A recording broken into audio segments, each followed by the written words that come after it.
Alrighty, it is now second day of June, just a little bit later in the week. This is going to be the start of our summer 2022 update. So I just came out here with a special concoction of herbicides. This is sulfatetrazone, I'll throw the exact name up here, metsulfuron 2-methyl something. Again, throw it up on there, I can't remember the exact name, it's like 40 something characters long, and a little bit of non-ionic surfactant. And I just came in here, spot treated all the weeds. That concoction is specifically to target the betony, the yellow nutsedge, and the dewberry. It's not going to do anything about the centipede grass, I don't think. I don't think sulfatetrazine or metsulfuron are active on centipede. I think they're actually designed to be used to not kill centipede. But I didn't have any glyphosate without surfactants in it, and I didn't want the surfactants to not jive together, because I think this glyphosate comes with ionic surfactant. So anyway, didn't mix the two, but I'll have to come back and spot treat with just straight glyphosate if I want to kill the centipede. But I've just killed all the weeds in the cypress mulch, and I just took the last 9 bags of cypress mulch I had, dumped one right here just to finish off the front entrance, and then did 1.5, 2, and then just took one other one and spread it across all 4, and we have covered pretty much the entire beds in cypress mulch. Now I wouldn't want to do this in the spring because I have a lot of volunteer plants, but everything's up that's going to come up, except for maybe the Guatemalan indigo, so and maybe the scarlet sage. So I'm fine to mulch now. Everything is up out of the ground. This will allow me to identify weeds a lot easier. It should suppress seeds in the soil a lot better, help retain water moisture, keep the sun off of the soaker hose, and prevent that from getting further UV degraded, and just generally look prettier. Although I think it looks better with the black mulch, but in this horrid sun, that is not ideal. So having this nice light tan cypress mulch should help keep water in the soil and help fight off drought conditions. Additionally, I went with cypress mulch because pine mulch tends to acidify the soil, and we have really good soil pH out here, but I don't think we have a strong buffer, so I don't want to acidify the soil any more than I have to. And hardwood mulch doesn't acidify the soil, but it breaks down really fast. Cypress mulch is kind of the best of both worlds because it is extremely rot resistant, but it also doesn't really acidify the soil because it doesn't rot really fast.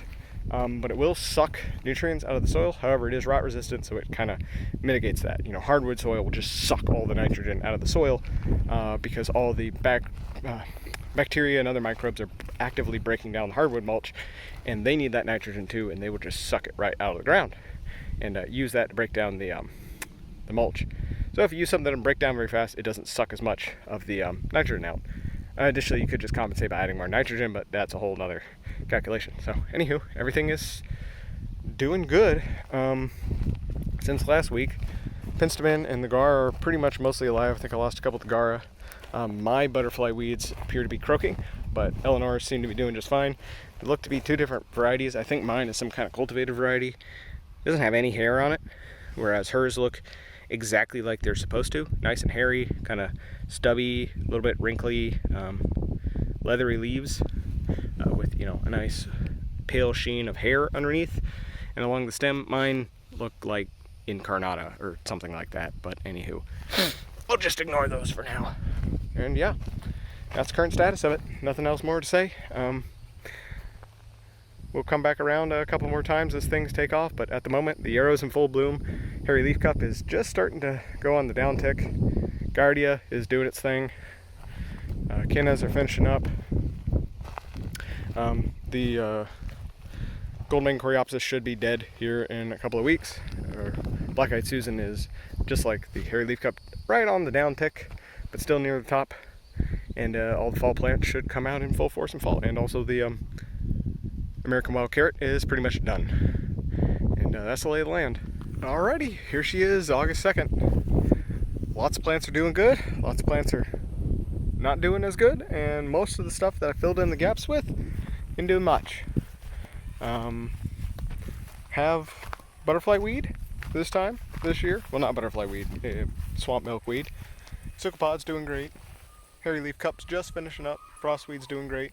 Sunflowers look a bit dry, but they're doing good. They're pretty dang tall for, well, actually, they're a bit behind last year, I think. A lot of the a lot of the filler stuff is not doing as great, but the coral bean is doing much better this year. So that's great to see. Weeds are coming back. Need to get around to hitting that. But yeah. So far so good for this half of the year. Okie dokie. It's the middle of September. I have still been stuck in the office, but so has everybody else. Volunteers got out here once and did a good cleanup, but haven't been able to get anybody out here since. Well, I actually haven't been paying attention, if I'm being honest. But it looks like the landscape fabric is doing its job for the most part.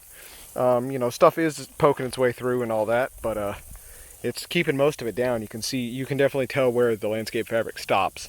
So I think I can probably get in here with a weed eater and some herbicide and knock all of this back. A lot of stuff has stayed out of the beds, which is good, except for that one. We won't worry about it. Don't look over there. These guys are doing what they're supposed to do. Look at this coral bean. Look at that. I mean, look at this. Good Lord. That's a trunk. That's exciting. So that guy will look really nice next year. Look at those sunflowers doing everything they're supposed to. Look at that sickle pod. It's huge. Look at that frostweed. Nice, chunky. We actually have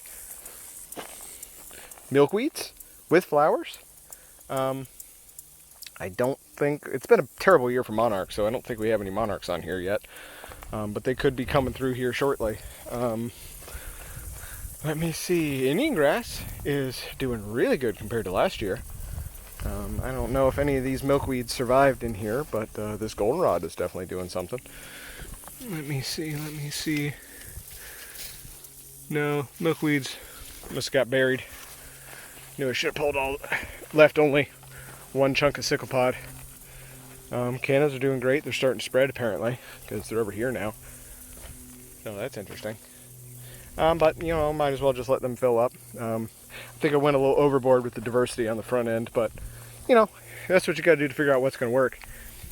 So, yeah, I mean, honestly, to be blunt, I could probably just have 8 plants in here and be good. Just have sickle pod, Giardia, sunflowers, yarrow, milkweed, cannas, and find something else to put in there. But the frostweed's doing good. The hairy leaf cup's doing good. I mean, this is very unexpected how well that guy's doing.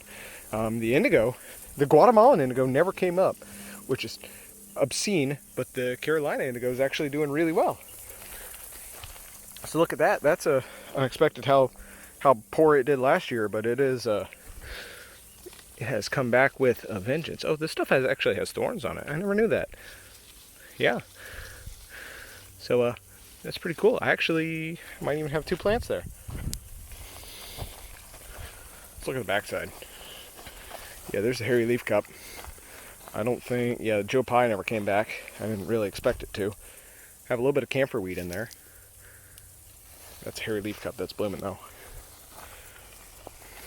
Yeah, pretty good. It's functional at the very least. It ain't pretty, that's for certain, but it's functional. That's all that matters. So yeah, I think that's it for the summer update.